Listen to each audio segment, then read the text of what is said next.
Cantor Audio, a division of Recorded Books, presents Cold War Spy Stories from Eastern Europe. Edited by Valentina Glajar, Alison Lewis, and Corina L. Petrescu. Narrated by Christa Lewis and James Anderson Foster. Introduction. Alison Lewis, Valentina Glajar, and Corina L. Petrescu. If the Great War belonged to the soldier in the trenches, the Cold War surely belonged to the spy, the shadowy soldier on the invisible front fighting behind the scenes in the service of communism or the free world. During the Cold War, spy stories became popular on both sides of the Iron Curtain, capturing the imaginations of readers and filmgoers alike, as secret police outfits quietly went about their business of espionage and surveillance under the shroud of utmost secrecy. Curiously, in the post-Cold War period, there are no signs of this enthusiasm diminishing. Indeed, the advent of what is often called a post-political world order and a politics without frontiers has opened up exciting opportunities to tell these spy stories anew. We can now recompose these tales of collusion and complicity, betrayal and treason, right and wrong, good and evil, in light of new ways of thinking, as well as new evidence from declassified archival sources. We can read Cold War modes of storytelling differently, remaining attentive to the fictional subtexts in factual spy narratives and the factual underpinnings of fictional works about espionage. With the opening of the secret police archives in many countries in Eastern Europe, moreover, comes the unique chance to excavate forgotten accounts of espionage and tell them for the first time.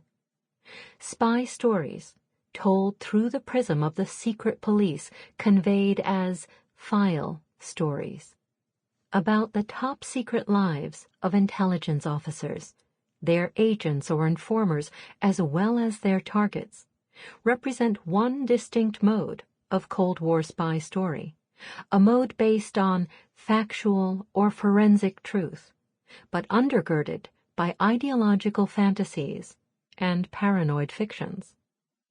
The opening of the files has also led to the rediscovery of curious or enigmatic espionage events, which are being told in interconnected multimodal webs of narration, whether as memoirs of notorious spy masters, or as recent fictions and feature films about complex and hitherto unexplained Cold War incidents. Finally, the opening of the Iron Curtain has challenged old Cold War antagonisms such as the friend-foe binary, which is in turn recasting espionage scripts and the very character of the spy and double agent, as witnessed in new styles of spy films such as Bridge of Spies, 2015, and television dramas such as Weissensee, 2010 to the present, The Americans, 2013 to 2018, Deutschland 83, 2015 to the present, and Berlin Station, 2016 to the present, made for a global, post-political audience. This book is concerned with the stories we tell about lives lived during the Cold War. Stories are, according to Paul Ricoeur, what mediates between the past and the present, and a fundamental means of how we make sense of experience.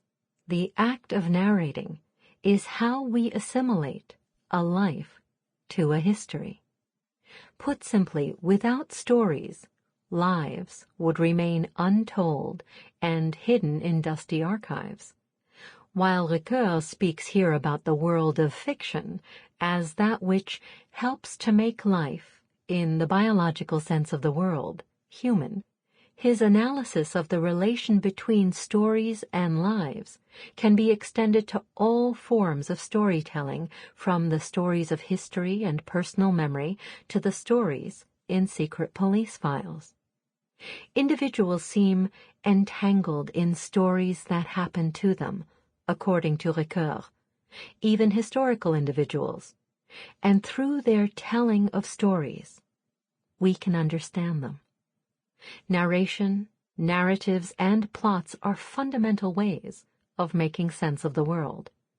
By means of the plot, goals, causes, and chance are brought together within the temporal unity of a whole and complete action. The Cold War stories in this book are complex amalgams of fact and fiction, history and imagination, past and present. They refer to the secret lives of spies, referring backward to the time of the Cold War, but like all texts in Ricoeur's hermeneutics, they also have a life beyond the historical time of writing. They come to life through the spectator who refigures the author's configurations against the backdrop of his or her own needs and understandings. Thus, these narratives narrated during the Cold War can be heard against the grain of a post-Cold War perspective. Above all, they can be heard with the hindsight that enables us to reassess many aspects of the Cold War and its facts and fictions about espionage. The Cold War. The joyous celebrations of victory over National Socialist Germany lay less than a year behind him when Sir Winston Churchill delivered his speech at Westminster College, Missouri, on March 5, 1946, and deplored the Iron Curtain that had descended on Europe and closed its eastern territories behind it. While his hope that the world would not see another world war came true, instead, a passive-aggressive confrontation between the former allies emerged and materialized into what has been called, poetically, the Cold War. When trying to explain this rapid deterioration of the Grand Alliance, historian John Lewis Gaddis points out that the Second World War had been won by a coalition whose principal members were already at war, ideologically and geopolitically, if not militarily, with one another. And this alliance's triumph had been possible because of the pursuit of compatible objectives by incompatible systems. Once the coalition reached its main common objective, National Socialist Germany's defeat, the victors had either to cease to be who they were or to give up much of what they had hoped to attain. As neither the Western Allies nor the Soviet Union were ready to renounce their principles, the coalition's division along ideological lines and Europe's ensuing division into two camps was imminent. Equally true was the fact that neither party wanted a new direct war, so the other available option was an indirect warfare, in which propaganda and operations carried out by or with the blessing of the two superpowers' secret services played a major role. According to Wolfgang Krieger, secret services were never as important for the national and international history of states as they were during the Cold War. They were no longer an extension to other instruments of power politics, but became a substitute for the war of the superpowers, which no one wanted to fight and which simply could not be fought, given the superpowers' growing nuclear arsenals. Carrying the laurels for the success of the war on the European Western Front, the United States approached the post-war era cautiously, not completely sure of the part it would play in Europe. That security in the homeland was a priority was undebatable, but how the United States would go about transplanting it to Europe was less certain. In breaking with its traditional isolationism during times of peace, the United States embraced its victor role and put forth a strategy that allowed it not only to restore peace to its European sphere of influence, but also to secure its post-war development. George F. Kennan formulated this strategy better than anyone else when he proclaimed that all that was needed from the United States when dealing with the Soviet Union was a long-term, patient but firm and vigilant containment of Russian expansive tendencies. The best way to achieve this was through closely monitoring and surveilling the enemy. The best place to do so was certainly Germany, where the United States and the Soviet Union faced each other not only along the country's inner border, but more intimately and directly along the inner-city frontier of Berlin. Having carried the largest burden for the war in terms of human and material losses, the Soviet Union expected nothing less than goodwill from its former allies and compliance from its satellites to ensure peace in the world and its own prosperity. Relying on Marxism-Leninism, which taught him that sooner or later greed would make it impossible for capitalists to cooperate, Joseph Stalin counted on the inevitability of wars between capitalist countries to give him the upper hand internationally. Within his own sphere of influence, the Eastern Bloc, he made sure to install political leaders loyal to him, who thought to replicate his regime in their countries. Whether Walter Ulbricht in East Germany, Georgiu Dej in Romania, or Bolesław Bierut in Poland, the leaders of the three satellite states at the core of this project, they all embraced Stalinism and promoted it in their respective countries at great cost. To ensure their people's submission, the authorities in each of the three countries established powerful state police forces replicating the Soviet Chekist model. The secret services of both camps had to figure out a modus operandi for the times of peace, since they could not carry on with their previous practices. While in the United States and the Soviet Union the transition was more fluid, as the state leadership did not change as dramatically as it did in defeated Germany or satellite Romania and Poland, it nonetheless involved changes, even if they were primarily structural. Departments were renamed, integrated, or subordinated to other offices without really changing their duties. Collectively speaking, secret services are charged with identifying, containing, and disciplining or dealing with state enemies. The extent to which each secret service carries out these tasks and the way it does depend on the nature of the state they serve.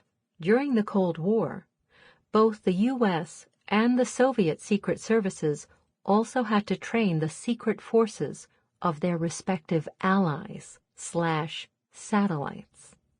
The U.S. military helped establish the BND, Bundesnachrichtendienst, Federal Intelligence Service, and the KGB, Komitet Gosударственной Безопасности, Committee for State Security, helped with the birth of the Stasi, Ministerium für Staatssicherheit, Ministry for State Security, the Securitate, Departamentul Securitati Statului, Department of State Security, and the UB, Uzad Bezpieczeństwa, Department of Security. While according to Krieger, the exact extent of American influence on the BND cannot be fully analyzed yet, insights into the Soviet method of forming the secret police forces of its allies are accessible in the archives of the respective forces. Ultimately, each secret police agency was charged with detecting activities of hostile powers and unmasking enemies of the state at home and threats abroad. Whatever the reason, once an individual attracted the secret police's attention, she or he entered a surveillance network of an interpersonal, political, and bureaucratic nature that reduced one to a target, a person of interest to the secret police and categorized according to enemy types. While these types varied from country to country, they were deemed equally dangerous in all the countries represented in this book. The Soviet Union was wary of the Zionist Jew, the old Russian elite, the wealthy peasant, kulak, the religious leader, and the dissident intellectual.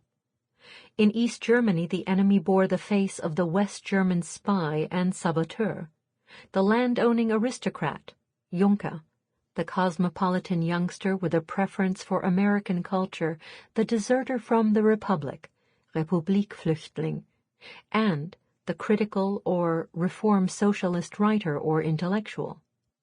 Poland was equally at odds with the wealthy peasant and the Western spy and saboteur, but also with the meat black marketer, Fleischspekulant, the American instigator, the neo-Nazi, and the Jew as Zionist and revisionist. The Romanian state combated the intellectual and political opponent of the pre-war era, the religious leader, the land-owning peasant, and among its national minorities, particularly the ethnic German as nationalist, the Hungarian as irredentist, and the Jew as Zionist. Unmasking these troublemakers was essential to the secret police, whose agents and informants pursued their targets relentlessly. Cold War propaganda and covert operations. In the struggle between the two superpowers, propaganda was the main weapon of choice, deployed mercilessly by both sides. Propaganda was produced and reproduced across each of the two spheres of influence, from the dominant power down to its smallest ally or satellite state. For many years in the West, the Cold War was seen as a war of words. As Martin J. Medhurst writes, "A Cold War is, by definition, a rhetorical war. A war fought with words, speeches, pamphlets, public information or disinformation campaigns, slogans, gestures, symbolic actions, and the like. All these media could and did morph into propaganda. Propaganda was not something the West readily admitted to using, nor did it like to regard itself as participating in mutual struggles over ideology. Ideology was, after all, what the Soviets used, not the United States or its NATO partners. Yet propaganda was, as W. Scott Lucas has forcefully argued, rife on both sides, not just as an adjunct to policies, but as an integral part of a strategy to win hearts and minds, as well as acquire territory and attain economic supremacy. As research has shown, U.S. information officials had already launched the first peacetime propaganda offensive in 1945, and the United States' first two Cold War presidents used propaganda. As post-Cold War studies have increasingly concluded, propaganda was most definitely not the exclusive provenance of the Soviet Union and its satellites. Rather, both parties relied on it, openly and covertly. It infused political rhetoric and foreign policy, but more importantly, for our context, it underpinned mass culture, such as films, and, to a lesser extent, literature. Critics of U.S. foreign policy during the Cold War have since drawn attention to its moralistic, ideological underpinnings and reminded us that it hid behind the pragmatic-sounding notion that it was merely serving the interests of national security. In the United States, the focus of Cold War information programs and their public diplomacy efforts was, as Laura Belmonte has argued, selling America to foreign audiences. Radio was central to these efforts, for example, and the United States' Foreign Intelligence Agency, the CIA, sought to spread democratic values behind the Iron Curtain through funding European radio services such as Radio Free Europe and Voice of America.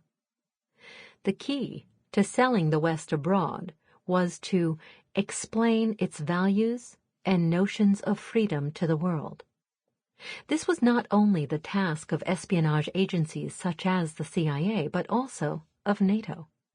Although NATO was primarily a military and political alliance, its cultural programs, such as the NATO Information Service, NATIS, provided crucial support for its operations through fostering mutual understanding and a sense of community. As a security community, NATO sought to extend beyond its geographical area and seek to influence neighboring countries to ensure political stability and good governance. While the Warsaw Pact did not have a similar tool of propaganda, it had in effect no need for one, since it fell to the Common Form to provide consistent, uniform propaganda across the Warsaw Pact. The Common Form, the Communist Information Bureau, was established in 1947 by the Soviet Union for the purpose of coordinating activities across communist parties around the world. Its first objective was to launch a propaganda peace offensive against the West.